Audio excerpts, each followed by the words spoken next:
দল অনুগত প্রশাসন দিয়ে সুষ্ঠু নির্বাচন সম্ভব হবে না, বললেন রিজভী। 24 নির্বাচনে দলগুলোর ভূমিকা প্রকাশের দাবি সালাউদ্দিনের। ক্ষমতায় যাওয়া তোড়জোড় জামায়াতের, ভোটের পরিসংখ্যান কি বলছে? ঢাকা চট্টগ্রাম মহাসড়ক অবরোধ করলেন ইসলামী ব্যাংকের চাকরিচ্যুত কর্মকর্তারা। কাঁচামরিচের দাম আরও বেড়ে কেজি 450 টাকা। এবং সর্বশেষ জানাবো, জাল ভোট দেওয়ার চেষ্টা, সেই বিএনপি নেতা বহিষ্কার। শুনছিলেন সংবাদ শিরোনাম, এবারে বিস্তারিত। দল অনুগত প্রশাসন দিয়ে সুষ্ঠু নির্বাচন সম্ভব হবে না, বললেন রিজভী। প্রশাসনের গুরুত্বপূর্ণ পদেই একটি ধর্মভিত্তিক দলের অনুগতদের বসানো হচ্ছে বলে অভিযোগ তুলেছেন বিএনপির সিনিয়র যুগ্ম মহাসচিব রুহুল কবির রিজভী। তিনি বলেন, ফেব্রুয়ারিতে নির্বাচনের জন্য জনগণ প্রস্তুত, তারা পূর্বের মতো ডামি নির্বাচন চায় না। তবে দল অনুগত প্রশাসন দিয়ে সুষ্ঠু নির্বাচন সম্ভব হবে না। রিজভী বলেন, নতুন ইস্যু তৈরি করে জনগণের মাঝে বিভ্রান্তি ছড়ানোর চেষ্টা চলছে। ভ্রান্ত কথা বলে মিথ্যা পরিসংখ্যান দিয়ে জনগণকে বিভ্রান্ত করা যাবে না। গত 15 বছর যারা আপোষের লড়াই করেছে তারা সাধারণ মানুষ জানে। 24 নির্বাচনে দলগুলোর ভূমিকা প্রকাশের দাবি সালাউদ্দিনের। জামায়াত যাদের নিয়ে আন্দোলন করছে বক্তব্য দিচ্ছে, 24 দ্বাদশ সংসদ নির্বাচনে তাদের ভূমিকা কী ছিল এ প্রশ্ন তুলে সেটি প্রকাশের দাবি জানিয়েছেন বিএনপির স্থায়ী কমিটির সদস্য সালাউদ্দিন আহমেদ। সালাউদ্দিন আহমেদ বলেন, পিআর সহ বিভিন্ন দাবিতে জামায়াত ও বিভিন্ন দলের কার্যক্রম গণতান্ত্রিক চর্চা। তবে জনগণই সিদ্ধান্ত নেবে তারা কাদের ইস্তেহার গ্রহণ করবে। রাজনীতিতে অস্থিরতা সৃষ্টি করতে পিআর নিয়ে যারা আন্দোলন করছে তারাই নির্বাচন বিলম্ব ও বানচালের অপচেষ্টা চালাচ্ছে বলেও মন্তব্য করেন বিএনপির এ সিনিয়র নেতা। তিনি বলেন, জনগণকে বিভ্রান্ত করতে কোনো আন্দোলন করা সঠিক হবে না।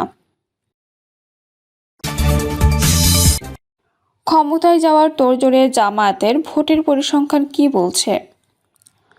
পিআর পদ্ধতিতে নির্বাচন সহ বিভিন্ন দাবিতে আন্দোলন করলেও সারা দেশে দলীয় প্রার্থী তালিকা ঠিক করে রেখেছে বাংলাদেশ জামায়াত ইসলামী।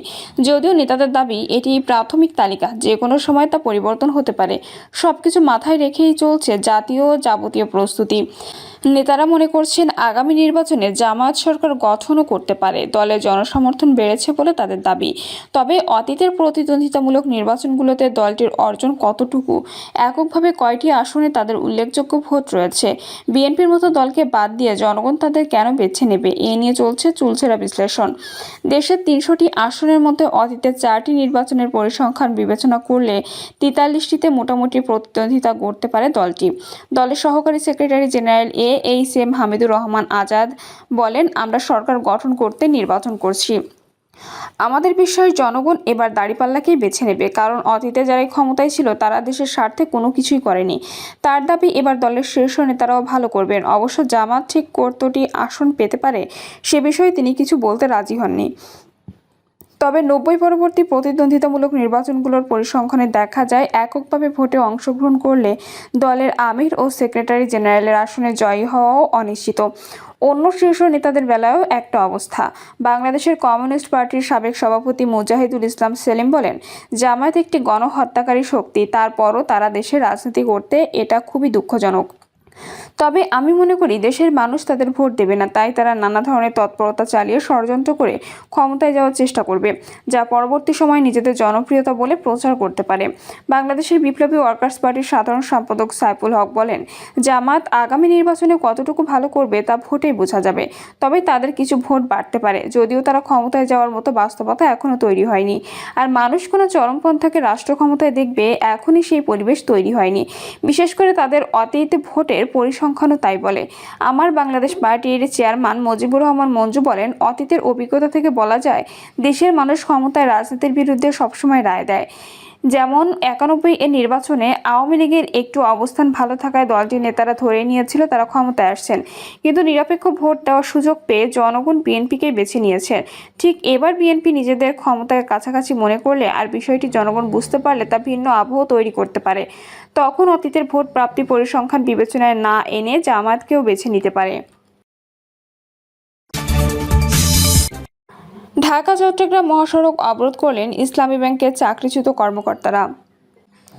চাকরিতে পুনর্বহাল সহ 6 দফা দাবিতে ঢাকা চট্টগ্রাম মহাসড়ক অবরোধ করে রেখেছেন ইসলামী ব্যাংকের চাকরিচ্যুত কর্মকর্তারা। এতে মহাসড়কে যান চলাচল বন্ধ রয়েছে। শনিবার বেলা 11:30টার দিকে চট্টগ্রামের ফৌজদারহাট ক্যাডেট কলেজ এলাকায় ঢাকা চট্টগ্রাম মহাসড়কের পাশে ইসলামী ব্যাংকের শত শত কর্মকর্তা কর্মচারীসূচিতে অংশ নেন। পৌনে 12টার দিকে মানববন্ধন অংশ নেওয়া কর্মকর্তারা ফৌজদারহাটের সড়কে অবস্থান নিয়ে অবরোধ করেন। আন্দোলনরত ব্যাংক কর্মকর্তা সাইদুল ইসলাম বলেন, আমাদের প্রায় 400 জন কর্মকর্তাকে সম্পূর্ণ অন্যায় ও অমানবিকভাবে চাকরিচ্যুত করা হয়েছে।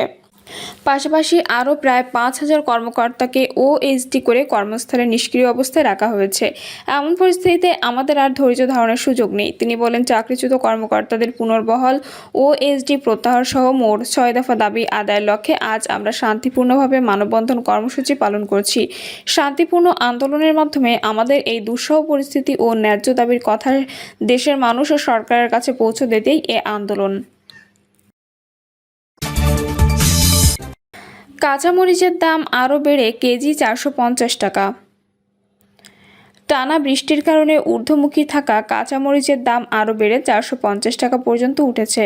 তবে দিনের ব্যবধানে কমেছে শীতকালীন আগাম সবজি সিমের দাম। বাজারে অন্য সব সবজির দাম আগের দিন শুক্রবার দামেই বিক্রি হতে দেখা গেছে।